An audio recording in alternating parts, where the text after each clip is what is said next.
So one of the first pieces of information that we run up against in non-duality is that we hear that we aren't who we think we are, that we have constructed this false image of ourself, and this false image of ourself is what has probably brought us to non-duality.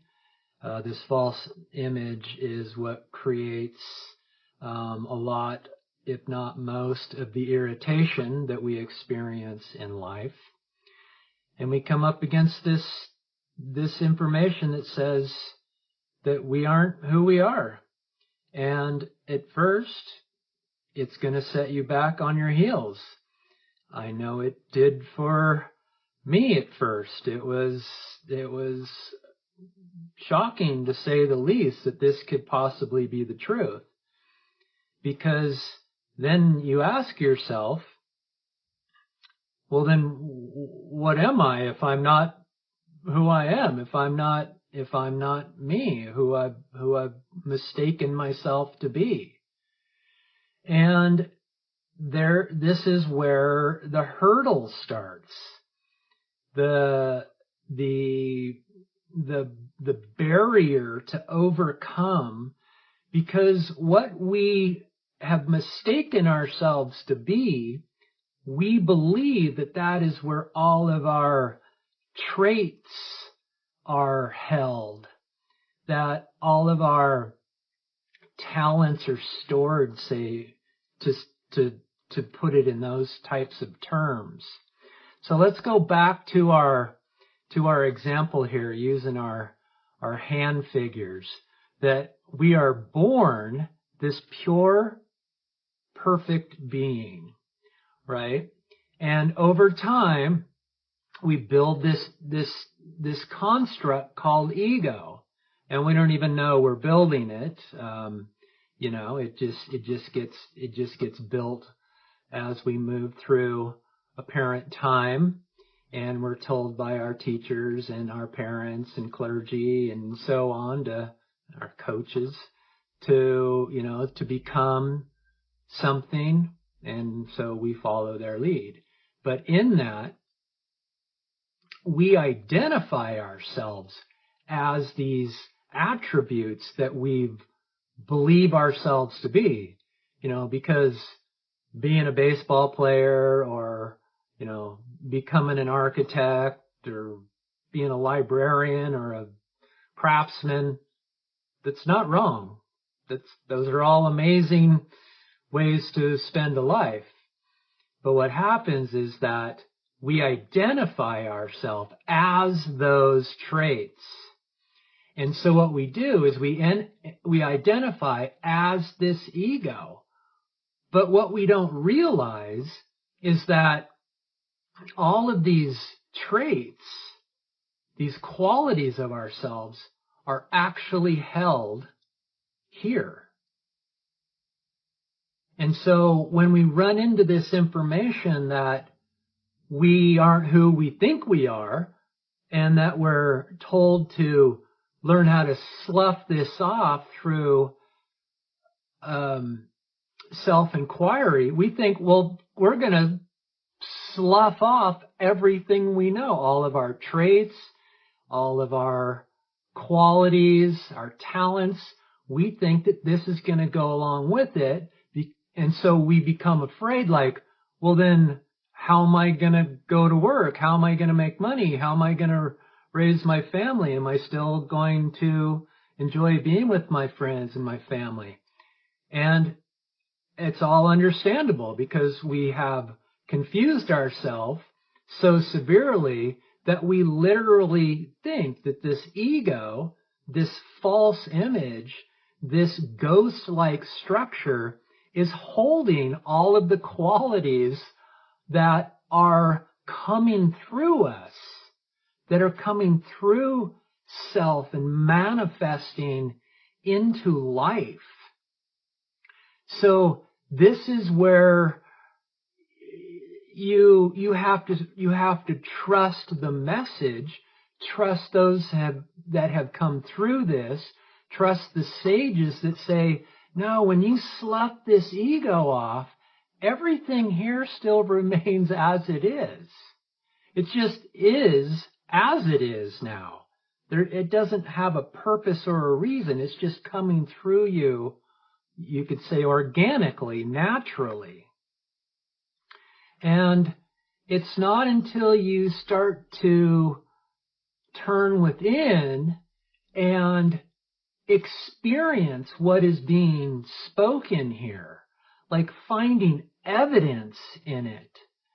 So let me give you an example that happened here. About within a year of me listening to, at the time was Rupert Spira's guided meditations. At this time, I wasn't even turning within and hanging in my own being with just me. I was still in a guided meditation part of this journey, to just listen and try and get my head around what this message was trying to say. And I experienced what I would consider to be profound evidence. So I've always been a beer drinker my whole life, since I was in high school. And it was that summer that I recognized that there were still beers in the summer, in the refrigerator from the summer before. So like a whole year. And I'm like, what? That's strange. And I realized as I look back in time, like, oh my gosh, I haven't been drinking beer. And it dawned on me that in self-inquiry, we're taught that we're reducing these tendencies for us to move away from ourselves, right? And anything that's not natural to ourself, it will, in self-inquiry, die those tendencies down to zero. And this was just one example. So people say, do you want a beer? And I'll nowadays, because I followed what was experienced, I'll say, no, thank you. And sometimes people will say, well, did you quit? And I say no, I did not choose to quit. Scott Flynn did not choose to quit drinking beer. Something within me made that decision for me, and it did it by reducing to zero the tendency, the desire for me to drink beer. So this is the paradox. I did not decide to quit, yet quitting happened. But, and here's the paradox too, I didn't quit drinking, so I could have a beer because I never quit. Do you see how that's working? It's awesome, because I decided, or I should say, I, as an ego at the time, did not decide to do this. It was decided for me, and I just went with it. I came in alignment with reality, and I'm just moving through that reality. And because I never quit drinking beer, I could have a beer. It's not gonna affect me. Another example is I lost these urges within me that would give me a rise.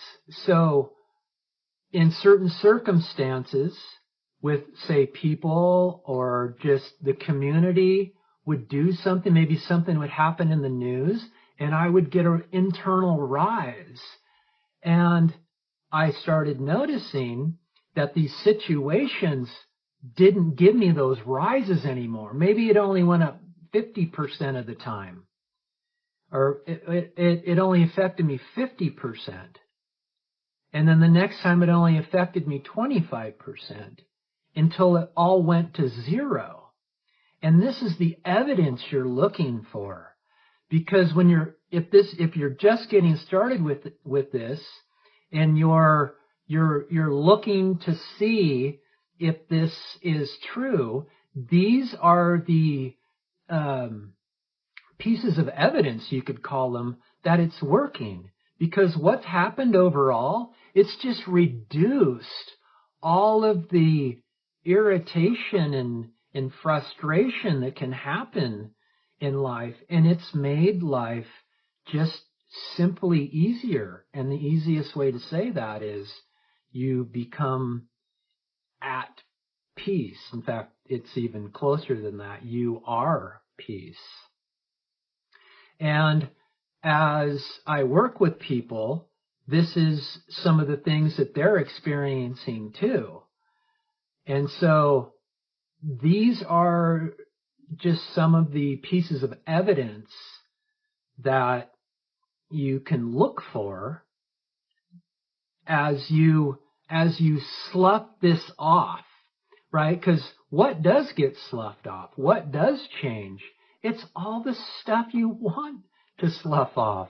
All of the negativity, all of the, I like to say, irritation and agitation and frustration and anger, anything, whatever your traits are. Everybody has a little different traits than everybody else. So you fill in your own traits that are giving you havoc. So from my experience, my traits and talents is that I have an engineering degree. I've been in the construction industry for 20 years. I have a family with 3 kids. I've got awesome friends. I'm an athlete, a mountain biker, trail hiker. And as this sloughed off, none of that went away. I'm still doing all of that. All of my traits were held here. All this does is it just removes the fluff of life, the undesirable pieces of life, and so that this just shines as clearly and efficiently as it possibly can. And the more this comes off, and the more that self is experienced, your knowledge, your friendships, your family, your talents, your athletics, whatever it is you're doing, an artist, it just gets better. It just gets better. And who doesn't want that? I will say, though, if you became something in life, that you did that to please somebody else, like, for example, if you became a lawyer to please your family, say you came from a family of lawyers, and so you were expected to be a lawyer, and you didn't really want to be a lawyer, but you did it to please your family. You might be drawn away from that now. And if you are, it will be easy. You'll see a clear path. You'll see the simplicity of it.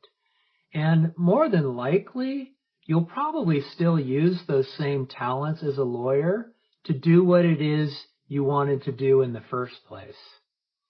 So I don't think that it would go to zero, like you made a complete 100% mistake. that would be you would be completely miserable right now, and you probably would have quit a long time ago. So just keep that in mind too. It's going to, when you come in line with reality, reality means the absence of resistance. That means there's flow without resistance. And that's what we are all desiring in life. If we have if there's a desire left, it's the paradox is in the absence of desires, you become aligned with reality and life becomes very easy. So let it be okay that you are bumping into what we could call a tad bit of fear as you think this ego, this structure that you built your whole life, contains all of the positive qualities. It doesn't. Yourself does. This is where it all is. So learn how to trust that in whatever form you need to learn how to trust it. That is your way of understanding it due to your conditioning. And again, everybody's slightly different here. So you're going to have to learn how to come into alignment with it in your way. And I am here to help you in any way I possibly can.